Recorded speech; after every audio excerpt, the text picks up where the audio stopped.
Wales and Portugal, folks. Rugby World Cup 2023, 28 points to 8.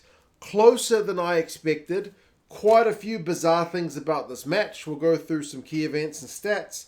You guys can let us know your thoughts. Bizarre thing number one. Why were they both playing in their away kits? I get both teams wear red, so they can't both wear red. Why didn't one switch and not the other? That was weird. Also, the crowd is not weird, but very, very vocal in support of Portugal. That's fantastic. There's a lot of Portuguese rugby fans there, and I could hear them. It's hard to tell when it's two red teams, like how much of the support was Welsh and how much was Portuguese. But based on the sound, the Portuguese fans were there in numbers. And why not, man? They're teams that have World Cup in the first time for a very long time. And they played some bloody exciting rugby. Very ambitious. I mean, both sides were ambitious early, to be honest. Wales run it out their own half. Portugal win a penalty at the breakdown. They maul it. We get a penalty. They get a shot at goal. They miss it. It's a pretty easy one for Portugal. They'll be kind of gutted they missed those early points. Good chance to get the lead. Rees-Zammit, bit of razzle-dazzle. Like, he's looked good. If there's one kind of bright spot about this Welsh performance, it's one of them is certainly Rees-Zammit. He looks sharp. Started in the midfield with those two big midfielders, Johnny Williams and old Mason Grady. Then Jack Morgan, who's not even supposed to be in the team, but comes in late for Tommy Raffle. He puts it out to Rees-Zammit on the right wing. We dink through, gathers it himself. 7 points to 0. So Wales, try before the 10-minute mark. Not a bad way to start things, seeing as the way that a lot of these teams have been facing teams well below them in the world rankings and conceding the early tries. Not so in this one. But man, Portugal just wanted to run everything. In the post-match press conference, Leigh said that Guedes had prepared the Welsh guys thoroughly. They'd done homework about Portugal, and Guedes described them as mini Fiji. So yeah, Wales have played Fiji and now mini Fiji apparently. They'll be getting sick of the side of these teams that just run everything. But yeah, Guedes, the fullback, man, he was running stuff. He set up that guy Martins with a nice line break for Taulupe Faletau. Puts in a heck of a try saver. Jack Morgan gets man of the match, but you could have given it to Faletau. Honestly, scores a try-saving tackle, gets through some meters and whatnot. Yeah, big thing. Both chances, sides had chances both ways. Portugal kicked it dead at one point. Johnny Williams got a yellow card for some kind of a bit silly interfering with the ball while he's well off his feet making a tackle. Rees-Zammit kind of got clattered into it. It was just an aerial collision, but took a wee bang. But he's fine. Wales' maul defence was solid. Pushed the Portuguese pack directly into touch. That was some excellent maul defending from them. And then Halfpenny, man, rolling back the clock, big up and under, gathers it himself really clean. And then Portugal, Marquez, 50-22, and then somebody else had another 50-22, kind of back-to-back 50-22s. Was crazy, but there was no scoring. Eventually, Portugal went for a drop goal after Grady had put in a high tackle. They had advantage, they missed it, but then they did opt for the penalty eventually. We're talking 35 minutes. So it's 7-3, very tight game.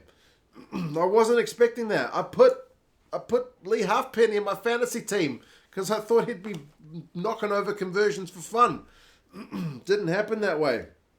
39 minutes though, Wales had their final best attacking period, cohesive, only for the final pass of their move to Rio Dyer to end up flying into touch. But they did get one seemingly through Johnny Williams at first before half-time after a tap in a few phases, but they checked that there was a knock-on in the build-up to that try. But then they went back for advantage anyway, and then Dewi just tapped, boom, straight over. So, yeah, a bit of power from the captain. 14-3 at half-time. It's not convincing, but Portugal have been running it a lot, playing some exciting rugby. You got to assume the Portuguese guys are going to tire over the course of the second half. They're not going to be able to live with the Tier 1 side for the next 40 minutes. Second half, though, some of the decision-making I didn't think was phenomenal. There's one moment when Wales have had a few minutes of exerted pressure, and then, was it from a set piece? Anscombe just dinks it through into the Portuguese 22, and nobody from Wales even gets near it. It just seemed like one where you hold the ball in hand and continue to turn the screws, or at least make the kick shorter so you can contest it, but the Portuguese just mark it kind of for free, so it seemed like a bit of a wasted one. The Portuguese do get put under a yellow card warning for penalties conceded, though. And, finally that pressure pays off. I guess from a Portuguese point of view, it's good they didn't get carded because they did concede the try instead. Jack Morgan, who wasn't even supposed to be playing, like I said, after the pick and goes, he goes over. Announcer still says it's Tommy Raffle who scored because I guess he hasn't updated his team sheet. Nobody sent him the memo, but 21-3, it's looking pretty comfortable. But then the Portuguese just keep going, man. They bring on Storti, who is a real live wire. We highlighted him in the preview as well as one of the recent kind of prolific try scorers for Portugal. He's getting in some space wide. I mean, Dyer has to put in a great cover and tackle, so good credit to him as well. But eventually they do get one, and it's a nice wee line-out trick play. And that man Martin goes over. So, really, really well done from Portugal. 21-8. 21-8 is still not going to win the game, but, man, time's been ticking by because that's 63 minutes when Martins goes over, so still bonus point to be had for Wales. It's kind of the bare minimum, really.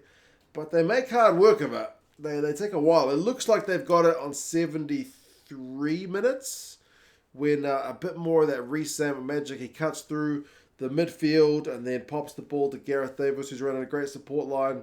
But after the conversion's already been taken, they bring it back for obstruction by Thomas Francis. Gatland, who is looking a fair bit older. This job, I think, is taking a bit of stress out on him. We're all getting older. That's just a fact of life. And sometimes events happen, like you have a child and you suddenly age 10 years. Well, Gatland seems to have aged about 10 years since he's taken this Welsh job back. Because, he thought Thomas Francis was kind of hard done by there. But it's interesting. He was quite happy to talk up because this game was fairly, I think, compared by the journalists to the Uruguay-France game for the fact that it was closer than everybody expected and for the fact that the big team had made a bunch of changes and maybe lacked a bit of cohesion. Gats was kind of more happy to talk about the Uruguay good performance up against France than he was about the Portuguese. I think the Portuguese deserved a bit of Gatland love here. He could have thrown some love their way instead of saying how Thomas Francis was unlucky. Anyway, it's Gatland's birthday tomorrow, apparently, so happy birthday, Gats. And then Pinto, the winger, gets yellow carded initially for a high foot when catching a high ball, foot to the face of Josh Adams. Now, I've seen 2 of these happen in recent times where a guy's gone up for a high ball.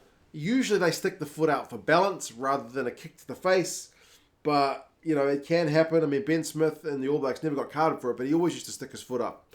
And he was one of the best high ball merchants in the game. But, Pinto gets yellow and then red carded for it. I've seen it happen to Tavita Nabura for the Highlanders. He got a red card for it and got a 6-week ban, but that's 5 years ago. And then Geordie Barrett did it to Marika Corambetti for the All Blacks. And he got red carded for it, but it was later rescinded. So I'm kind of hoping for that guy Pinto that it's rescinded because it looked more like balancing than like kicking. But you guys can let us know your thoughts on that one.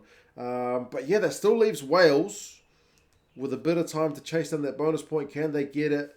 They did, but barely. They turned the screws, they put the pressure on, and when you need somebody to step up, Taulupe Faletau, one of the greatest servants of Welsh rugby in my lifetime, off the back of the scrum, spins away, and the Portuguese defenders can't stop him. So 28 points to 8.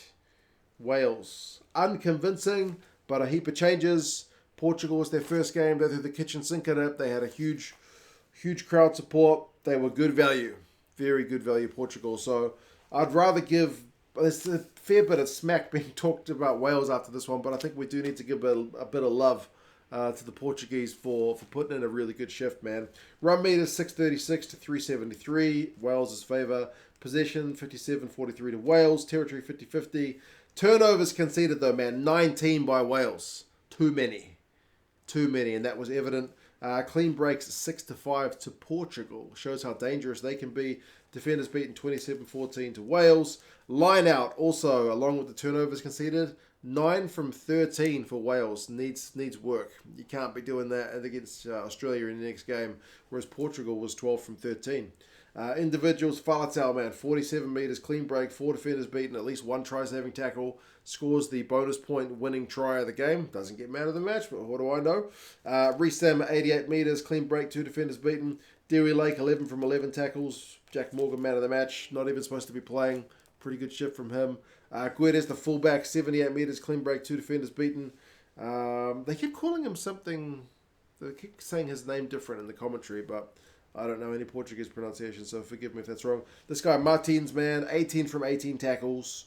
Scores their only try of the game. 44 metres, clean break, 2 defenders beaten. Also not a bad shift. So there you go. Wales got the job done. But nothing much else. And good to see Portugal really giving it a crack. Wales have got Australia next, which is going to be fascinating. Fascinating to see how the Aussies go up against Fiji. And this one also tonight for me, or tomorrow morning, like 3:45 in the morning.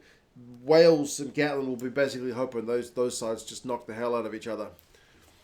Yeah, because then Wales will have an extra day's rest. And Portugal take on Georgia, which is a pretty familiar battle, seeing as they play each other in that European Rugby Championship competition, like below the Six Nations. So, yeah, pretty familiar opponents there. But, yeah, you guys let us know your thoughts.